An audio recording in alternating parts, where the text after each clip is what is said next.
Hello. I'm recording on my iPad, so I feel like this looks a little bit weird. Don't mind my room, it's a little bit messy today. And I keep freaking burping whenever I try to record, so I'm sorry about that. I had already made a video, but I didn't really like it because I feel like I kept getting off topic. So I want to start making videos in which I basically like voice my opinion or just express myself. And I asked you guys to like, I guess, give me like a topic, and only my cousin responded and she gave me a wonderful topic. So Jasenia, thank you for the topic. um so she said to talk about mental illness and how it's not really talked about in the like Hispanic community, whatever. And trigger warning, I'm gonna be talking about self-harm and trauma and a lot of stuff that could probably trigger you. So if you get triggered by these things, just don't watch this. um anyway,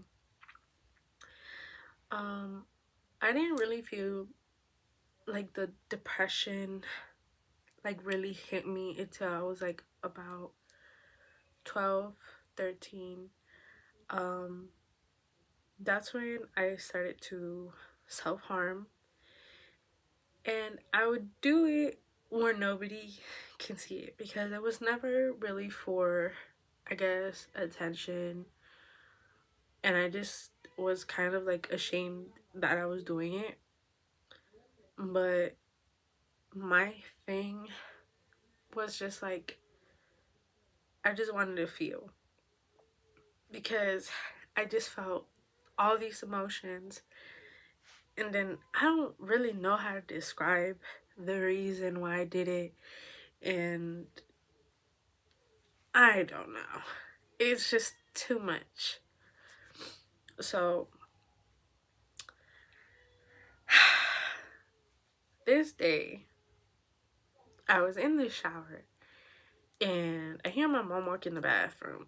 Mind you, I never had privacy in this house.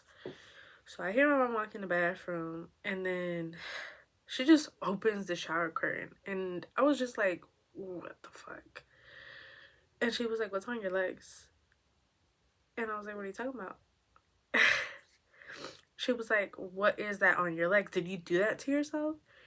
I was like, do what? I didn't even know what to say because I didn't expect for this to happen. I'm cutting myself on my thigh so nobody can know that I'm doing this. And there Shotty goes, opening the fucking shower and seeing that. And I didn't know what to say. But I just didn't expect this to happen. She grabbed a rat tail comb and she stabbed me with it. It wasn't like a pointy one. I mean, it was plastic, so I didn't really get hurt by it. But she was just angry at me, like furious. And she was like, next time, grab a fucking knife and kill yourself. Why the fuck are you cutting yourself? Just do it. When she said this to me, I really did contemplate it. Because it was just like, damn. Like, my mom doesn't even want me here. I don't want to be here. Might as well fucking do it. And I don't really ever really talk about this because I've forgiven her for it. And I feel like a lot of us just kind of hold this hatred towards our parents because they don't understand mental illness. And I mean, and my cousin even told me this, like, you can't really blame your parents because they were never taught how to love. They didn't even know what the fuck mental illness was. It's like a very like new topic for them. So I've been trying to educate her more so that she doesn't make the same mistakes that she did with me, with my siblings. So after she told me to unalive myself, it made me really depressed. Even more than I already was. And this like kind of like stayed engraved in my head. And so I didn't really talk about it. I didn't bring it up. I just never mentioned it again. She forced me into therapy because my neighbor kind of like told her like, hey, you should do this or whatever. So she forced me into therapy when I was 13. My therapist was shitty, but I didn't know that at the time. So I stopped seeing her after like a year, maybe less than a year, but I had like grown attached to her. So 3 years later, um I wanted to get into therapy again because 2016 I had like been going through like a really like depressed moment, and my mom didn't want to get me into therapy this time because she was like, why do you need therapy? Pray to God. You need to talk to God. God is going to help you. God is always there for you. God is the only one that can take care of you and stuff. And I'm not like a like very like, I guess I'm not gonna say I'm like the perfect Catholic girl or whatever, but I do believe in God. I'm a very spiritual person.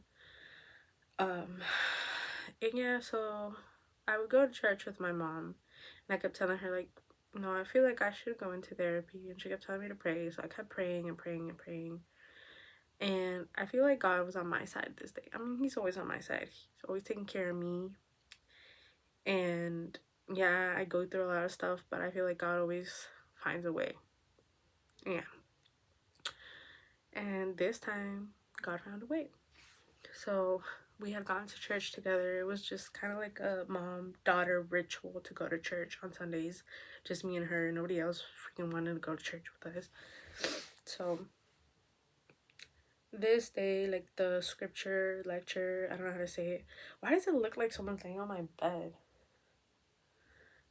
That looks kind of scary. It's my pillow though. But so yeah, so this lecture, don't quote me on any of this stuff because I don't have the best memory, but I have a pretty okay memory. So this like lecture was about this man that was on a boat, and he's basically like asking God to help him, right? And there's like people like coming by him trying to help him out, and there's like all these like solutions, and he's just like, nope, God is gonna come help me. So yeah, no. And he then basically starts like telling God like, why are you not helping me? I asked you to come help me. And God responds, and he was like, I've been sending you help and you've been refusing to take it. And that's when it just kind of was like, have you ever seen La Rosa de Guadalupe? If you're Hispanic, you know. If you don't, well, you don't know. But it was kind of like that little moment where like the wind is just like whoosh in my face. And I'm just like, oh my God, this is my mom. And then I was like, Mom, this is you. You think that God is just gonna come down here and fix me, but He is giving me these opportunities, these options to help myself. And I think therapy is how I'm going to help myself. So she then realizes, like, whoa, Shawty's kind of right. So she puts me back to therapy. My therapist wasn't shit for real because Shawty, I feel like she was never really having my best interest. And I'll get into that, right? So, fast forward from 2016 to 2020, I still haven't had the same therapist. No progress for real. I got into the most toxic relationship of my fucking life. And she wasn't really like helping. So then I finally decided to leave that toxic ass relationship in like October 2020. And a month after that, so first thing is unrelated, but when I am hurt, like extremely hurt, I try to calm down because of this. This person had done the most terrible things to me, said the most terrible things to me, and I was always like, why? Because I was nothing but good to this person all the time. And once I finally left, it was because I was just fed up. And I'm not gonna lie, I wished pure evil on this man. I wish the worst things on him. And again, a month after I break up with him, he calls me. Because he had been harassing me for the fucking longest. And he finally calls me like a month later crying, and he was like, my mom died. And I was like, shut the fuck up. Like, you're a fucking liar. Don't talk to me. So I called his mom, and he picked up crying, and I was like, damn. He probably isn't lying. Anyways, I told him, like, I'm sorry for your loss, but I can't be there for you. Because, like, dude, we've been broken up for a month. You treat me like pure garbage. I'm not running back. I'm sorry. I'll pray for you, but I'm not going to be there for you. What is that? Am I tripping? Anyway, so yeah, no. And my mom kept being like, watch your dumb ass go back to him, and then just, like, treating me like fucking garbage. Mind you, it took me so long to finally leave this relationship, so her not showing me, like, any type of support was just, like, really messed up. So this was, like, 2020, right? Very traumatic time for all of us, but that year was especially hard for me because, like I said, I finally got to leave that toxic relationship. Then his mother passed away earlier that year. I almost lost one of my favorite cousins. He's like my little brother, even though he's just a year younger than me. And honestly, I feel like if he had passed away that year, I don't know if I would have made it, if I'm being 100%, because I was already going through a lot of shit. And if I would have lost him, that would have just been like the last fucking straw at that time. So anyway, December happened, and that's when I had my first manic episode. And a lot of you may remember because I was saying some wild shit on Instagram and sending people wild messages, and just, it was a lot. Anyway, so I feel like that was kind of like a real eye-opener for my mom, that I wasn't just making up this mental illness. I wasn't just pretending to be depressed for funsies. And also, fuck my therapist at the time, because I kept trying to tell her that I thought I was bipolar because I was reading into it. I was actually educating myself into mental illness and things like that. And she kept being like, no, you're not. And I just sincerely don't think she ever had my best interest. And I had grown attached to her, so it was kind of hard to just switch to a new one. But anyway, so I had this manic episode, and during that manic episode, I remember one conversation with her. I was like, Mom, I forgive you for telling me to kill myself. And I don't even think she remembers the time she told me to kill myself. But obviously I remember because it was very traumatic for me. Anyway, she didn't really completely change her ways, but I feel like that time she started realizing that mental health issues are real. But again, she kept just saying, like, keep praying and stuff, and I do pray all the time. Anyways, fast forward to October 2022. I had been really depressed for a good month, and this makes me really happy but also very sad. I was at work and I felt my phone vibrate, and then I was like, oh, I'll call her back in a little bit. So I finally called my mom back, and she was holding this little kitten, and he looked just like Leo, but like a little baby, like a little baby Leo. And he looked like probably like a couple days old. And she was like, oh, Gabriel found him outside and we couldn't find his mom, so we took him in. I had him for 4 days and he passed away. I took him to the vet the day that I felt like he was being weird. The vet told me everything was fine, let's just go home. I went home and he passed away a couple hours after.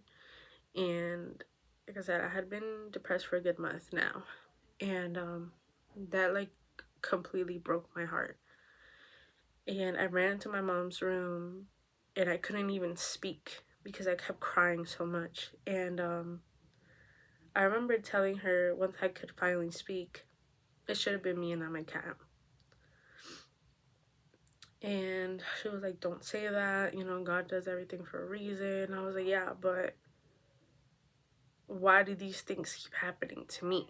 Why do bad things always happen to me? And I got in the shower and I remember just being like, dude, you deserve everything that's ever happened to you. All this bad stuff that happens to you, you deserve it because you're not a good person. And maybe that's why all these things are happening to you, because you're not a good person. And after I got out the shower, I was like, Marianne, like, you're not gonna be okay if you stay in this house. And I didn't want to go back into self-harming because I had made a promise to someone very special to me, was no longer here. And I remember like promising them that I'll never do that again. I haven't. Um so yeah, so um I told my mom, hey, can you take me to the hospital because I want to get admitted because I'm not okay and I don't feel like I'm gonna be okay. She started breaking down and she was like, I'm sorry if I've failed you as a mother, and I'm sorry for anything I've ever done to you. And I was like, Mom, I forgave you a long time ago and it's okay. Like, I love you and I appreciate everything you've ever done for me. And after that, she ended up taking me to the hospital. And I feel like after that, it was really like also like a huge eye-opener for her. And I feel like after that, she has been like even more supportive. And it's really a journey.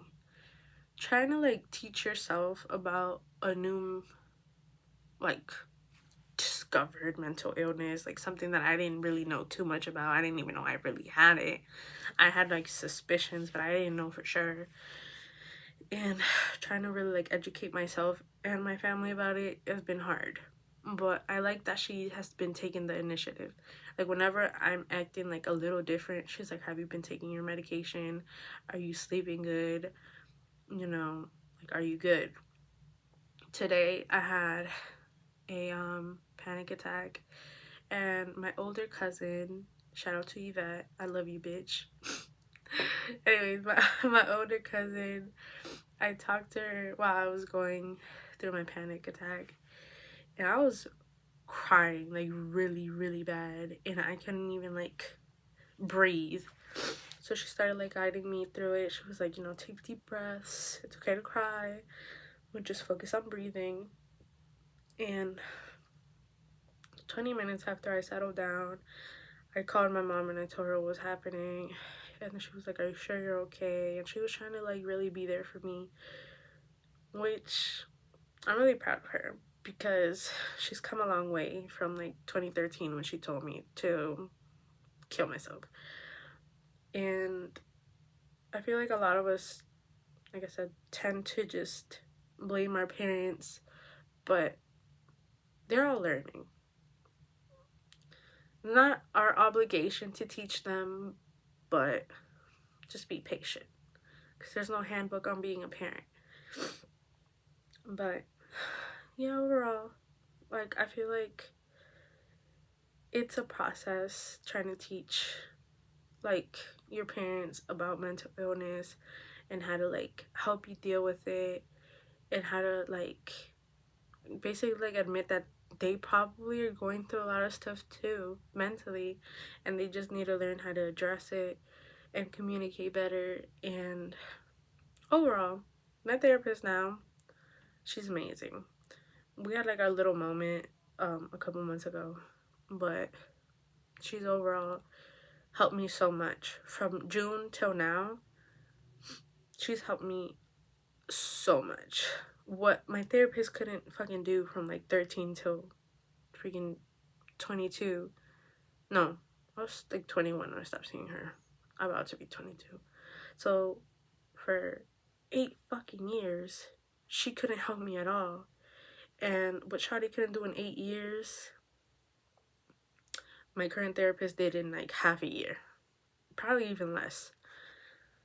Because after the whole thing with my cat happened and going to the hospital again, I only was admitted for one day because they took me out and I wasn't ready for that. Anyway, after that, I decided to be sober and be celibate and focus on routines and focus on getting better. And I've been doing a lot better aside from today's panic attack. But I've been learning to just really like be more self-aware, learn to set boundaries, and learn when to walk away from situations, and learn when it's okay to just be quiet, and then I guess approach things. So yeah, that's pretty much it. I feel like I've been talking too much, but I also kind of really wanted to do these videos because I kind of want to like educate people more on mental illness or just overall express myself. And if you've ever been feeling any of these things, or you feel like you're alone and nobody understands you, you're always welcome to ask me stuff or talk to me. I love being there for people, and yeah. So, goodbye. Have a blessed night.